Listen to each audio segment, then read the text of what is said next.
From the University of North Dakota, this is Inside Fighting Sioux Hockey. Hello and welcome to Inside Fighting Sioux Hockey. I'm Tim Hennessy.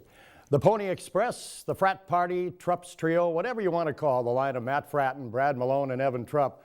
The seniors had another big weekend, and the Sioux came away with 2 more wins in Mankato. We've got a full lineup for you today. He's the only Sioux player ever from Connecticut. He was taken with the 199th pick in the NHL draft, and he's just starting to make his mark at UND. He's Mike Cichy. The Sioux sophomore is the focus of this week's player profile. And he was an All-American at UND, a local Grand Forks boy makes good, and now he's in the enemy's camp. We'll tell you how one player took his lessons from UND and is using them to grow another hockey program. Stick around. Even a postponement couldn't stop the Sioux. Coach Dave Hakstol is going to give us his take on last weekend's games in Mankato. But before we talk to the coach, we have a question for you. Who holds the UND record for most assists in a game? That answer and more when we come back. You're watching Inside Fighting Sioux Hockey. Inside Fighting Sioux Hockey is sponsored by Verizon, the University of North Dakota, Shields, Grand Forks Convention and Visitors Bureau, Voller Insurance, and Dahlstrom Motors. Fighting Sioux men's basketball takes on Mayville State Tuesday, December 14th at the Betty Ingolstadt Sioux Center. The action starts at 7 p.m. Get your tickets now.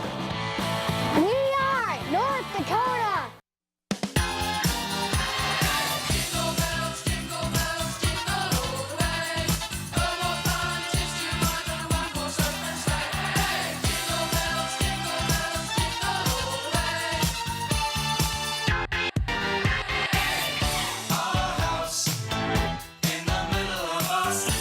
Right now, buy a Samsung Intensity 2 for $29.99 and get one free. Or buy a BlackBerry Curve 3G for $49.99 and get one free.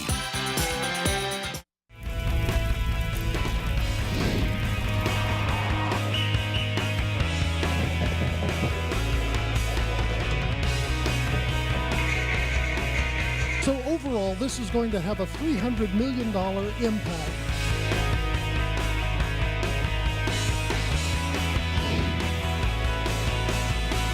North Dakota Spirit, the campaign for the University of North Dakota.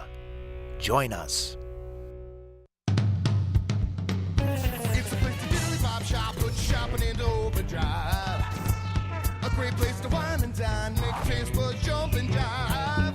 Yeah, it's great, a great Forks, a great destination. Great, a great Forks. They don't call it Grand for nothing. Style, chopped up into great, a great Forks. It's simply grand.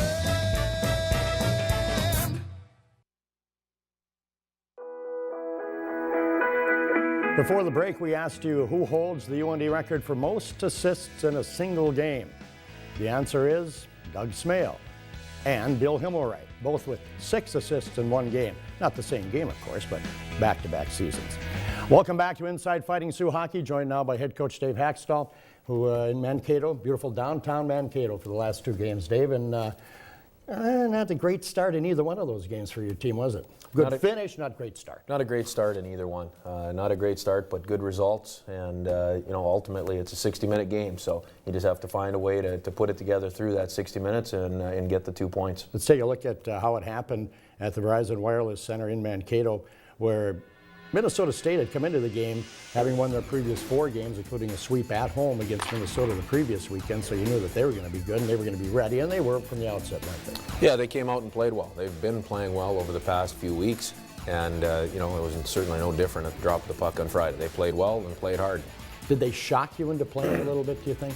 No, I don't think so. I mean, they got the first tip goal right off the bat, and then another one pretty quickly after that. I don't think it was them shocking us into playing. I think we just had to work our way into the game Friday. We never did have our best. You see us making some good plays to get ourselves back in. That was a big goal by Che Genoway at the end of the first period to give ourselves a chance. We saw 2 big hits, one by Matt Fratton and one by Brad Malone. Sometimes that can wake a team up a little bit if they need it, huh? Yeah, I mean, we as I said, we worked our way into the game. There's a lot of different ways to get yourself into the game. The goal that we're just seeing here by Matt Fratton is probably the best way to do it. A real good play by Brad Malone. and a great finish by Matt Fratton, and then they come right back, and Evan Trupp scores just a few seconds, I think 11 seconds later after the Fratton goal. I had a great view angle on that goal by Matt Fratton. The only place he had to shoot that is where he put it. Yeah, Phil Cook, their goaltender, had a great, positionally was in a great spot. Matt just found that top corner. And then Saturday night, I think you thought, well, Saturday night, of course, it gets postponed with the blizzard down there, so we had to sit around and then go to play on Sunday. I think you thought your team would have a better start than they did, didn't you? Well, we had good energy all the way through the morning skate. It was, a pretty regular game day, even though it was a 4 o'clock game. And, we came out of the first period, Tim, with a 13-4 shot advantage. I just didn't think we were very sharp and on our toes in that first period. Black jerseys, you couldn't, you can't lose. Just about. Well, yeah, I don't know if it's about the jerseys, but the guys did a good job. Again, a big goal by Matt Fratton there, just a great play. I think he probably realized he had a forward back on D there. It was 1-on-2, but one of the guys was a forward for Mankato, and Matt Group made a great play and made no mistake on the shot. Yeah, if we had a move of the game, that would be one right there. That's something that we're not all that accustomed to with Matt Fratton is the move, because he's a shooter. Yeah, he is a shooter, but he put himself with some good speed and a little bit of good puck skills. He put himself in position to use that shot. Then Brock Nelson took a goal away from Mike Cichy by banking it in off their defenseman before it could get to Mike Cichy. Well, that was a huge goal. We needed that in the second period, and that got us going. And Brad Malone got the game winner pretty shortly after that. And then here we see a great play by Che Genoway to get that puck up and out of the zone, and Evan Trupp finishes off the empty netter. Certainly thought there was one guy had great energy all weekend, and that was Che Genoway. There was the odd mistake thrown in here and there, but when you play as much as he does and do as much as he does, you're going to see everything that he does. But I thought he had great energy. Huh? Well, for a guy that didn't practice all week and did not take the morning skate even on Friday, he did a good job. He really, I thought he grounded out well. He had, a couple of spots where there were some mistakes, but just in terms of sheer will, great job by our captain. So when I call him a slacker for not going in the morning skate, then maybe I might have been overstepping the bounds a little bit. You think? You might have been a little harsh there. And then Fratton scored a couple of goals on the weekend, so calling him a slacker for not going in the skates, overstepped my bounds again. Well, I don't know. Maybe we got to keep those guys out of morning skates more often if Matt Fratton's going to score a goal every time. Good pair of wins, though. They were real important 4 points, and doesn't matter how you get them. You go on the road, you have to find ways to win. And Mankato has always been a difficult town for us to win in, and we went in and got 2 wins. And you probably have a board somewhere showing that this is the best start you've had as a head coach in the WCHA. Well, I'm more worried about the finish than the start, but we've had a decent first half. We'll find it. We'll find that board. Coming up, he's well, it's nice to be on top of the WCHA, just ask the coach, but at least 2 teams are in hot pursuit at the holiday break. We'll look at the standings. And he spent 12 years preparing players for college hockey. Now he's on the other end of it. We'll introduce you to an ex-Fighting Sioux and now St. Cloud State assistant coach, Steve Johnson. That's coming up next.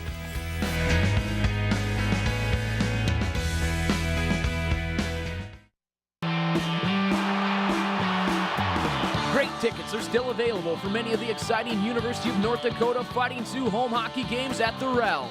Support your team and get your tickets now. We are North Dakota! The play is under review. Hey, take a look at this. This online course is awesome. Yeah, I gotta see that again.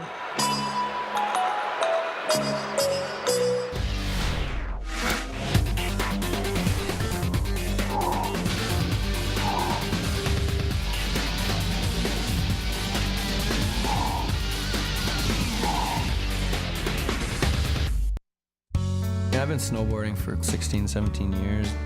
I just enjoy going out, getting a trick and just getting it dialed so you can just stomp it every time. You'll have days where everything's just clicking and you're able to just land everything you try. I don't even like stopping to eat.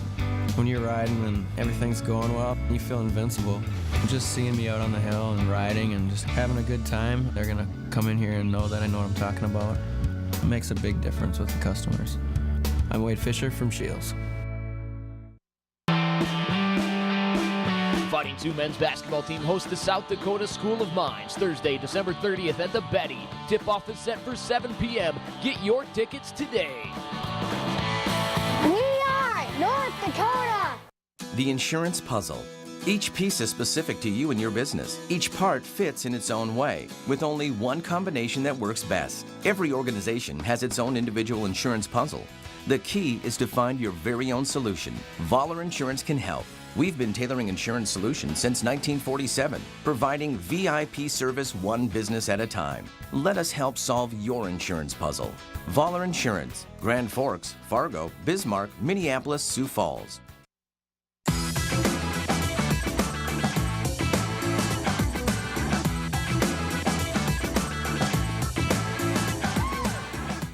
More than 500 men have played Fighting Sioux hockey. About 60 of them grew up in Grand Forks. One of them stood out as a player and now as a coach. The 1986-87 Fighting Sioux team is considered by some to be the greatest college hockey team to ever play. With 264 goals in 48 games, they still stand as the highest scoring unit in UND history. Among the circus on the ice was Grand Forks native Steve Johnson. Into the zone, Steve Johnson. Johnson behind the net, leaves it for Herkus. Everything about that team was great. We had, the thing that we probably remember the most is we just had a group of guys that got along so well on and off the ice. Like most residents of Grand Forks, Steve became a Fighting Sioux fan. And like most hockey youth in Grand Forks, he dreamed of one day playing for them. I grew up watching all their practices and kind of following the team around, and so it was something that when I got the opportunity, it was something I had a goal and dreamed of for many years. Looking for Johnson, he's got him. Johnson, number 7 in the white uniform. Steve's outstanding collegiate career with 191 points over 153 games advanced him to the professionals. After a few years, though, he decided he was done playing hockey. But hockey wasn't done with him. I didn't really ever anticipate coaching. I didn't really think that I was going to be doing that. But as I was out of the game for 3 years, had the opportunity to get back into coach high school. And once I got the opportunity, I just found I really enjoyed it. We don't have a good reason. He progressed in his coaching career, starting with high school as an assistant coach, all the way to head coach in the United States Hockey League. I think he's a really great guy. He's got a lot of knowledge of the game, immense knowledge of the game, and he really keeps everything very simple, very detail-oriented, and I really love playing for him. Steve coached in the USHL for 12 years, and then he would make yet another career move. Once that opportunity popped up, and he had asked if I was interested, and certainly was very interested to get back in the WCHA and coach at St. Cloud. It's been a great experience so far, and hopefully a lot of good times to come. As assistant coach for the St. Cloud State Huskies, Steve is now rooting for another team besides his hometown heroes. Despite going from fan to foe, he still has lasting memories of North Dakota hockey. It was something that I take with me all the time, and something that certainly shaped my whole hockey career. Whether he's playing for them or coaching against them, the Fighting Sioux will always be part of him. In Johnson's senior year of playing for the Sioux, he was not only the captain, but a Hobey Baker Award finalist. He was also named the WCHA Student Athlete of the Year. Stay with us. We'll check out the WCHA standings with the Sioux sitting on top, and we'll show you how one of the top lines in the country operates. Some sweet goals from the Malone, Trupp, and Fratton line. We'll get a look at that when we come back.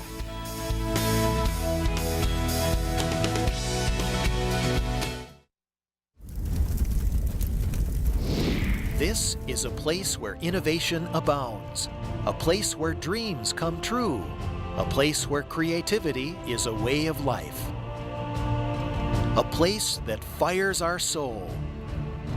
Join us for the North Dakota Spirit Campaign. Together, we will shape the future of UND and North Dakota.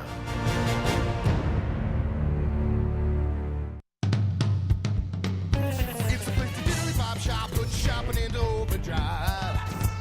A great place to wine and dine, make a taste for jump and jive. Yeah, it's Great Forks, a great destination. Great Forks, they don't color cramps for nothing. Stop, hop, chopped up into Great Forks. It's simply grand.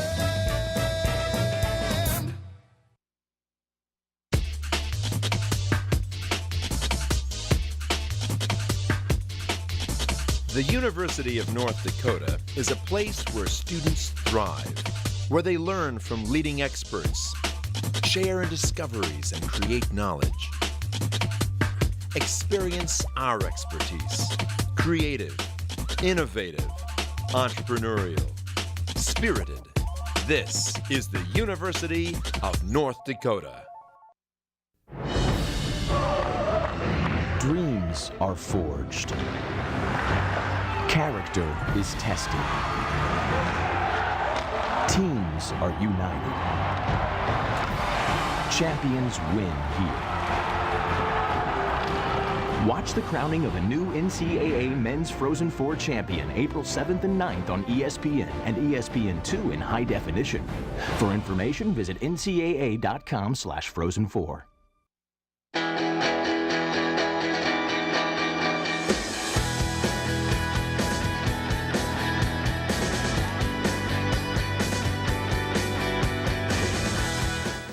Welcome back to Inside Fighting Sioux Hockey. I'm Tim Hennessy with head coach Dave Hakstol.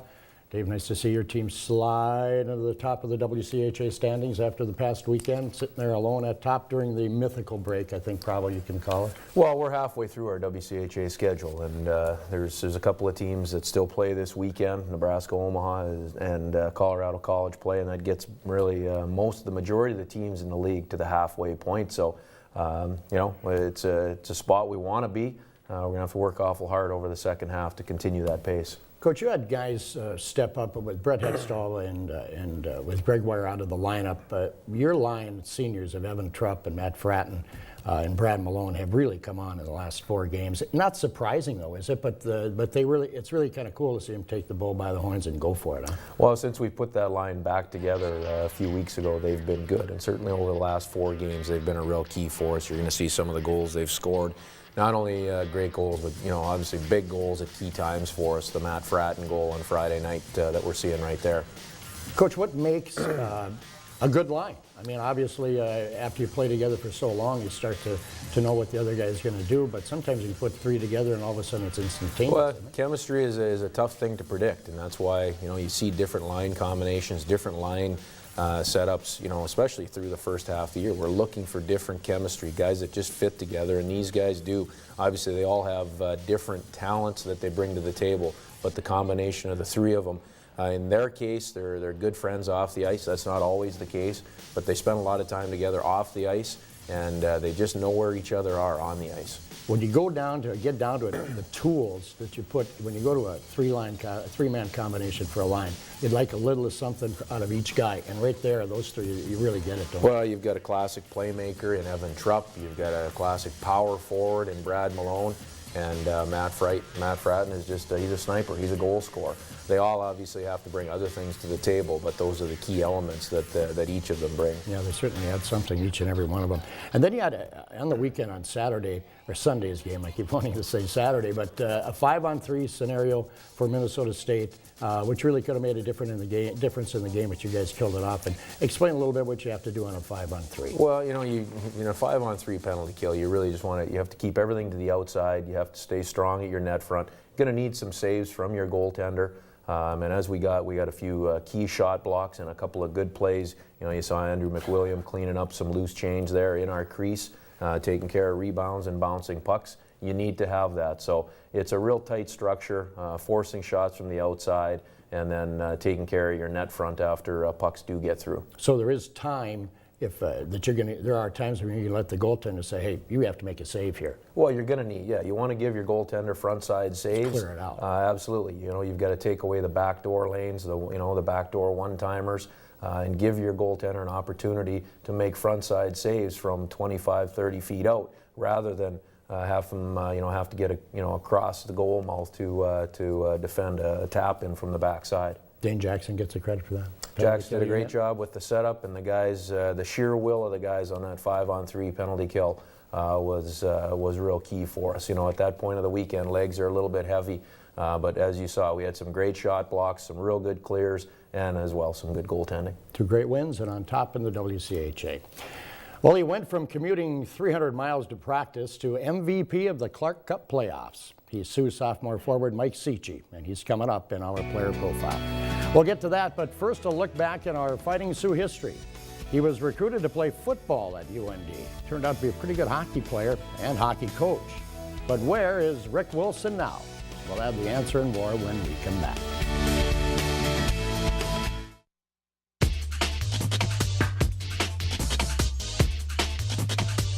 The University of North Dakota is a place where students thrive, where personal connections matter, where classmates become friends, where leading scholars become mentors.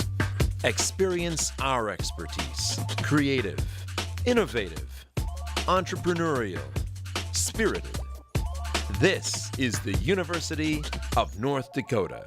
The 2011 Red Baron WCHA Final Five returns to the XL Energy Center March 17th through the 19th. With 2 new teams in the WCHA Conference, the tournament is now 6 teams strong. Plus, you can catch a Minnesota Wild game on Saturday afternoon when the Wild take on Columbus, followed by WCHA Fan Fest and the championship game of the tournament Saturday night.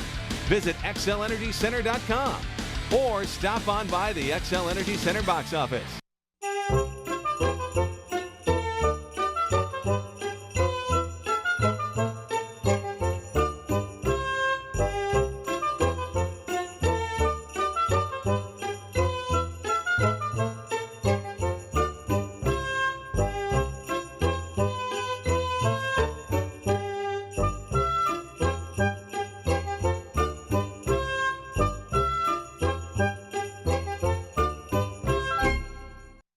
Got to be prepared out there. The conditions can be very demanding. It's not easy heading out in the winter. You're facing altitude, wind, snow, and changes in temperature. All your layers and accessories have to work together. You need gear that's up to the challenge. But you need styles that are up to date. Experience and training can make all the difference. My training is really helpful to the customers. I'm Zach Angus. And I'm Melissa Langseth. And we're experts in cold weather gear at Shields.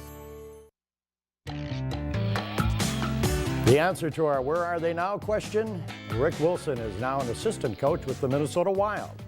He's won an NCAA championship, a McNaughton Cup, a Memorial Cup, a Stanley Cup, and his son Landon played hockey at UND. Well, he sat in the back of a minivan playing video games while Mom dragged him from hockey rink to hockey rink. But it's finally paying off. Here's sophomore Mike Cichy. We're with sophomore forward Mike Cichy of the Fighting Sioux hockey team. And Mike, we want to get a little taste of what Mike Cichy's all about. First of all, you come from a place where only one other Sioux player's ever come from, and that's Connecticut. And by way of Connecticut, how did this whole hockey thing get going for you?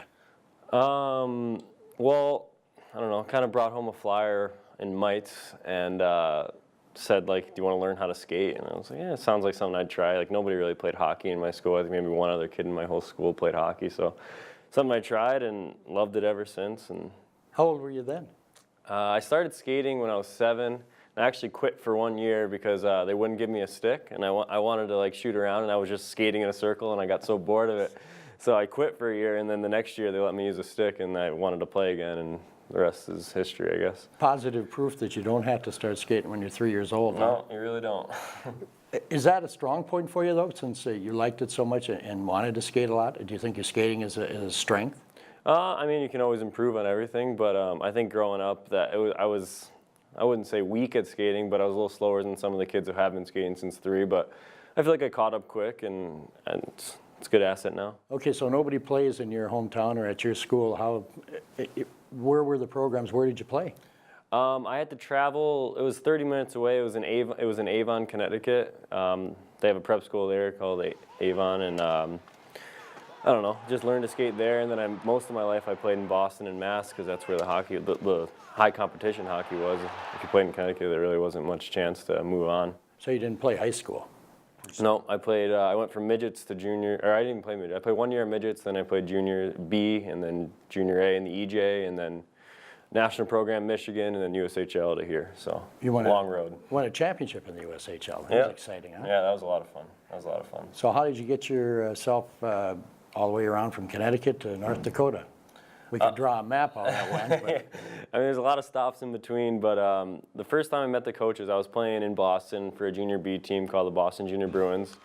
And we actually came out here for a tournament, and I think it was Kerry that saw me the first game, and then he told Jackson and Hack to come watch, and I met them all after the game, and just started a communication there, and then they offered when I was at the national program, and I committed there, and USHL was in between that, so.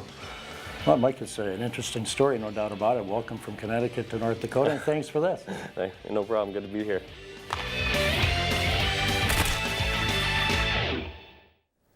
Mike Cichy is looking for another ring. He already has one as a Clark Cup champion with the Indiana Ice. One more game and the boys get away for a holiday break. We'll take a look at the upcoming game with the U.S. National Under-18 team when we come back.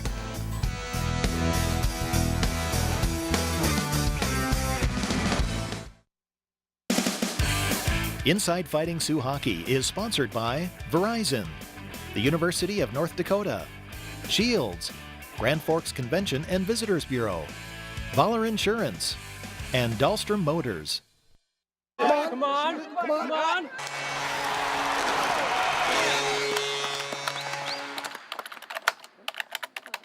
That is a great online course.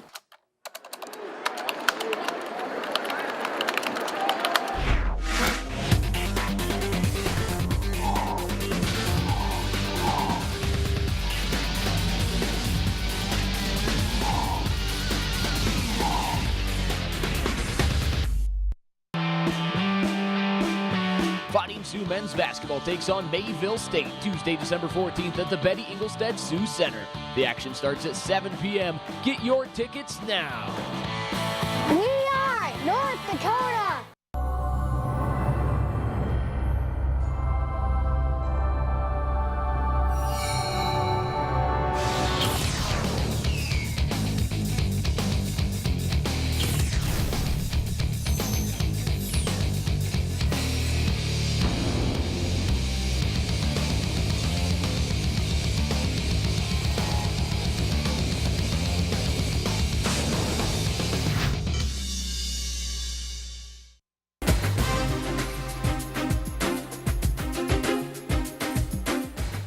Studio One is a television show produced by staff and students at the University of North Dakota. Here you actually get to do your own stories and you get to go out and talk to people and interview and learn about the cameras and everything that goes into like a live television production.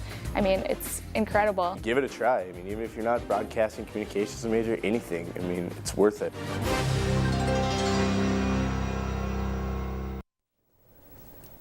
Welcome back to Inside Fighting Sioux Hockey. Tim Hennessy with head coach Dave Hakstol. Coach, coming up is the U.S. Under-18 team Saturday night. Team has had finals and looking forward to the holiday break. Talk about what you expect to get out of this game. Well, it is. It's a busy week this week, Tim, with finals. I mean, that's our main focus. We're really only going to practice probably 2 or maybe 3 days this week and preparing for this, for this game. You know, it's a chance for us just to go out and play without a lot of pressure. It's a chance for some guys that maybe don't get a lot of ice time or are not in the lineup all that much to get in, to go out and to play well and hopefully set the tone for their second half. So those are some of the key, real key benefits out of it. And speak of U.S. hockey, Derek Forbert and Brock Nelson are getting an opportunity to try out, if you will, for the U.S. junior team. Huh? Yeah, it's an exciting time of year for them. They'll leave and travel this Thursday, and their camp will begin right away on Friday. And as we talked about, over the past week, they've got an opportunity to go in and try and carve out a spot for themselves on the U.S. World Junior team. Good luck on Saturday. We want to thank you for watching Inside Fighting Sioux Hockey this week. And next week, a recap on that game against the U.S. National Under-18 team. And a visit with a guy who has worn his share of the red, white, and blue. That and much more on our next show. On behalf of Coach Hakstol and the Sioux Hockey team, we thank all of our fans for watching. We'll see you next week on Inside Fighting Sioux Hockey.